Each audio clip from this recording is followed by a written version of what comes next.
Bonjour ou bonsoir à tous, j'espère que vous allez bien. Moi de mon côté, ça va, grâce à Dieu. Alors une nouvelle vidéo aujourd'hui pour vous parler d'un petit reportage que j'ai eu à regarder sur YouTube. Ça fait un moment que je l'avais déjà regardé et je voulais partager avec vous. Il s'agit d'un jeune agriculteur de 32 ans qui s'est lancé dans la culture du piment et qui a pu en quelques années devenir un des fournisseurs de Alibaba, donc le fameux site internet où on peut acheter en gros, que beaucoup d'entre nous connaissons. Mais je ne pensais pas, je ne savais pas en tout cas qu'on pouvait également acheter tout ce qui était agricole avec eux. En tout cas, lui, il a pu se positionner dans la vente de son piment en fait pour directement fournir aux Chinois, mais il a pu également avoir la possibilité de fournir aux Européens et également sur d'autres continents. Alors, je voulais juste revenir sur, sur la partie agriculture. Lui, s'est spécialisé en fait sur une seule culture. Donc, c'est un monoculturiste en fait. Et c'était le piment. Et beaucoup d'entre nous ne pensons pas forcément à nous lancer sur une seule culture. Moi, en tout cas, personnellement, quand je pense à l'agriculture, tout de suite, j'ai envie de faire des tomates, j'ai envie de mettre des aubergines, rajouter des maniocs, oignons. Et des fois, je pouvais un peu m'éparpiller comme ça. Et cet exemple, en fait, m'a appris tout simplement peut-être que dans l'avenir, je peux me spécialiser sur une seule culture, me spécialiser vraiment sur cette culture-là et en faire en fait ma spécialité à moi. Donc voilà, me dire que peut-être dans le temps, je suis productrice de tels produits ou de tels fruits ou de tels légumes. Et du coup, toutes mes connaissances et tout ce qui est fait autour sera centré que sur ce produit-là. Donc, sur cette culture-là, en tout cas. Lui, c'était le piment. Bingo, ça a bien marché. Et un contrat de quelques millions quand même avec les Chinois. Et il a pu vraiment développer une belle entreprise, en fait, une belle société. Donc, j'espère qu'en tout cas, ça va continuer à fonctionner pour lui. Je vous laisse visionner le reportage. N'hésitez pas à partager avec nous ce que vous en avez pensé. Et également ce que vous pensez en fait du fait de travailler tout simplement dans la monoculture.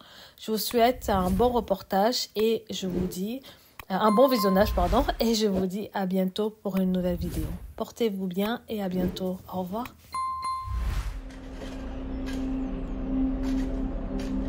En banlieue de Kigali cet après-midi, ce trentenaire vient visiter sa nouvelle usine.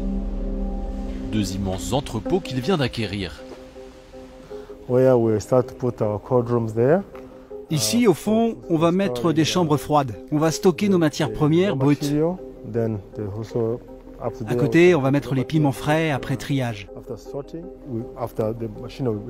Là, on va mettre toutes les machines et ici, les produits finis. Diego Toyeroa, 32 ans, est à la tête d'une entreprise de piments. Dans ces énormes cuves, il a commencé à installer sa production de pâtes de piment. Un produit qu'il va bientôt expédier par milliers de litres à Alibaba, le géant chinois du commerce en ligne. Mais ce n'est pas tout. Diego Toyeroa vient de signer un contrat très juteux avec une société chinoise d'import-export. Un contrat de plusieurs centaines de millions de dollars pour l'exportation de piments secs. Quelques mois après la signature, Diego n'en revient toujours pas. Il y a encore peu, il fabriquait ses produits dans une petite maison-usine de la capitale rwandaise. Je ne m'attendais pas à tout ça. Bien sûr, au début, je voulais juste avoir ma propre entreprise. Mais je ne pensais pas que tout irait si vite, qu'on grandirait si vite. On a commencé en 2015, il y a à peine 5 ans, et maintenant on exporte en Europe, en Inde, en Afrique, et surtout en Chine.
Au nord du Rwanda, à 3 heures de route de Kigali, la région de Rulindo.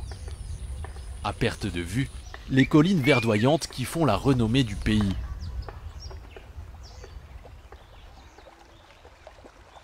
C'est sur leur flanc que Diego Twairwa a installé ses plantations de piments. Tout ce qu'il y a ici est à nous. Au total, nous avons un peu plus de 250 hectares.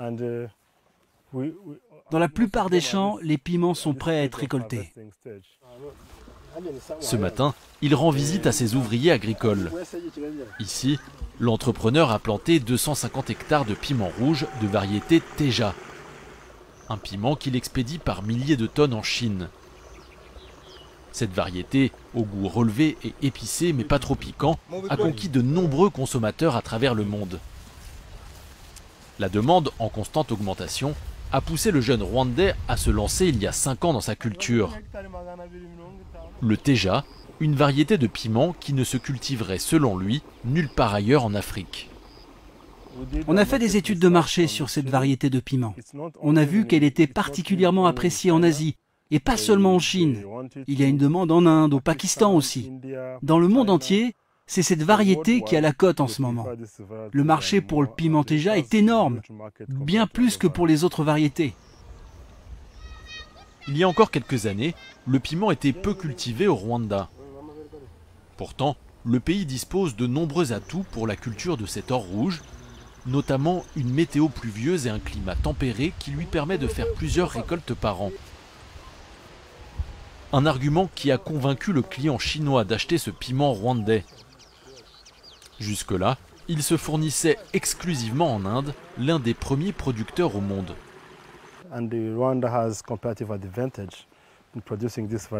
On a des avantages comparatifs par rapport à d'autres pays pour produire cette variété. Le climat du Rwanda nous permet de produire toute l'année. De plus, ce type de culture nécessite énormément de main-d'œuvre et ici, nous avons une main-d'œuvre bon marché. On peut donc rivaliser avec les autres pays producteurs.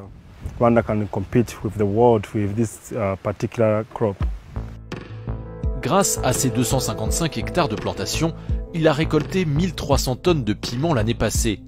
Des piments vendus entre 2000 et 2500 francs CFA le kilo. Un prix quasiment fixe tout au long de l'année.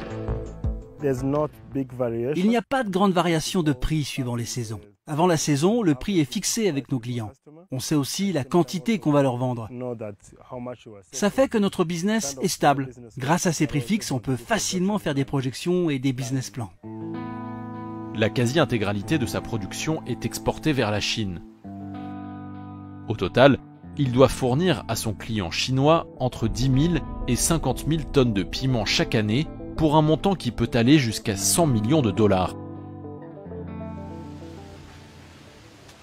Fournir une telle quantité de piments, un défi colossal pour celui qui, il y a quelques années encore, cultivait des tomates et des pastèques sur une petite plantation. Ingénieur agronome formé au Rwanda, Diego Twairwa aurait pu, à sa sortie d'école en 2012, travailler pour le gouvernement ou des multinationales de l'agro-industrie. Pourtant, il décide de se lancer à son propre compte, convaincu que l'agriculture est un secteur porteur dans le pays. Grâce à ces prix fixes, on peut facilement faire des projections et des business plans. L'agriculture, c'est peut-être le seul secteur au Rwanda et même en Afrique où n'importe qui peut se lancer. Il suffit d'un peu de capital seulement. Avec très peu de budget, vous pouvez créer votre propre ferme et il y aura toujours un débouché pour vendre vos produits agricoles. Vous pouvez commencer avec moins d'1 hectare. Vous aurez vite un retour sur investissement. D'un petit business démarré avec seulement 3 millions de francs CFA, il parvient à décrocher ce contrat inattendu avec une entreprise chinoise. Dès lors, l'État décide de l'accompagner économiquement dans son aventure, en finançant notamment un système d'irrigation. Le pays veut en faire son champion pour développer la filière piment. Une filière jusque-là quasi inexistante, le piment n'étant cultivé qu'à petite échelle pour la consommation locale.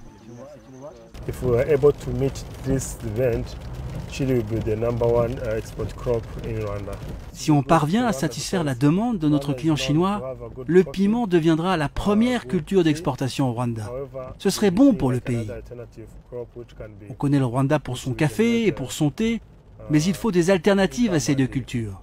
Le piment va apporter beaucoup de revenus au pays et contribuera à augmenter nos exportations et ainsi équilibrer la balance commerciale.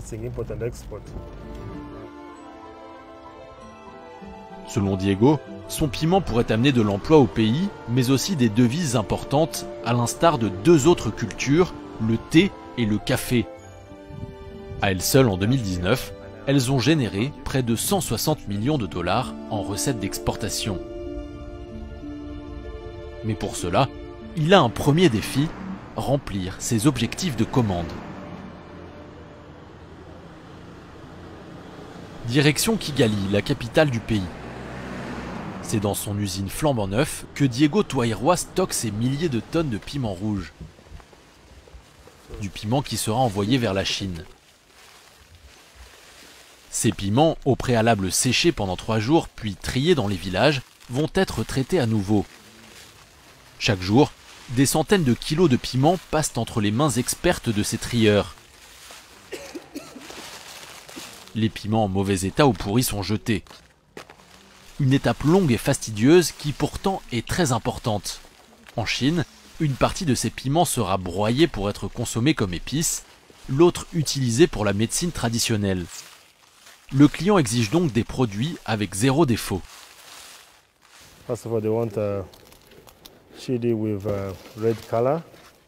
Notre client veut ce piment bien rouge, sans la tige. On doit faire cela parce que nos équipes dans les champs ont pu laisser des piments qui n'entrent pas dans les critères du client.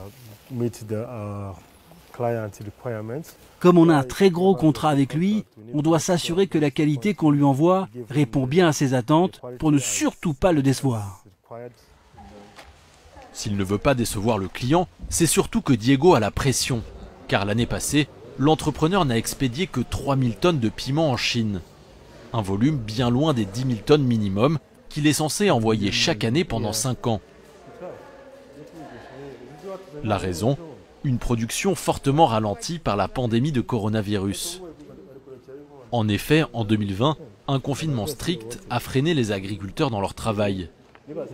L'objectif numéro 1 est d'augmenter la production.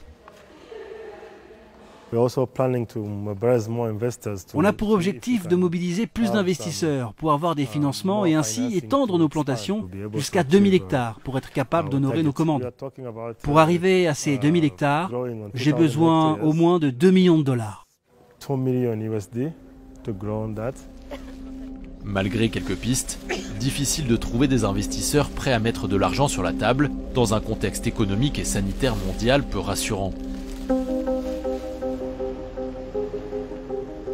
Alors en attendant d'agrandir la surface de ses plantations, pour assurer ses livraisons régulières en Chine, l'entrepreneur doit faire appel à de petits producteurs indépendants. Régulièrement, Diego Twairwa sillonne les collines rwandaises à la recherche de nouveaux partenaires pour étendre son réseau de producteurs de piments.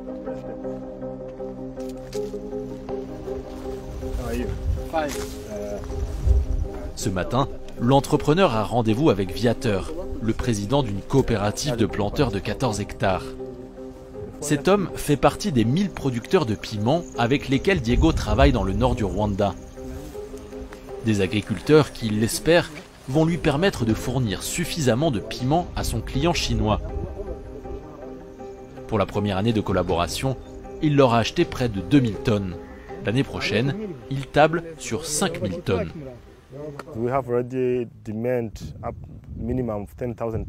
Nous devons exporter au moins 10 000 tonnes de piments. Et ce que je produis avec mes propres plantations n'est pas suffisant pour atteindre ce volume minimum demandé par notre client. Alors, pour remplir nos engagements avec la Chine, on doit engager plus de petits producteurs. Dans la région, les agriculteurs produisent majoritairement du maïs, des haricots ou des pommes de terre pour leur consommation propre ou pour vendre sur les marchés locaux. C'était le cas de Viateur il y a encore 1 an. S'il a remplacé ses cultures traditionnelles par des plantations de piments, c'est qu'il y croit, le piment va lui rapporter plus et améliorer ses conditions de vie. Je comparais ce que je gagnais en plantant du maïs et ce que je pouvais avoir en plantant du piment. Le résultat, c'est qu'on gagne plus avec le piment qu'avec le maïs ou les haricots. C'est pour ça que je m'y suis mis et je ne regrette pas. À ces agriculteurs, Diego Toairoa promet de multiplier par 3 leurs revenus. Une stratégie payante. Rien qu'en 2020, il en a convaincu plus de 200 de rejoindre son réseau. Je leur explique que planter du piment peut leur apporter de l'argent, car il y a un marché durable et un marché qui va croître. Je leur dis que le piment va leur apporter plus de bénéfices que d'autres cultures. Je leur montre que ce n'est pas difficile à cultiver et mes agronomes les accompagnent pour qu'ils puissent produire la qualité dont on a besoin. S'il parvient à relever tous ces défis, Diego Toairoa atteindra ses objectifs d'exportation fin 2021. Il permettrait aussi de développer toute une nouvelle filière essentielle au pays pour diversifier son économie. Dans le futur peut-être, les vertes collines du Rwanda seront teintées de rouge.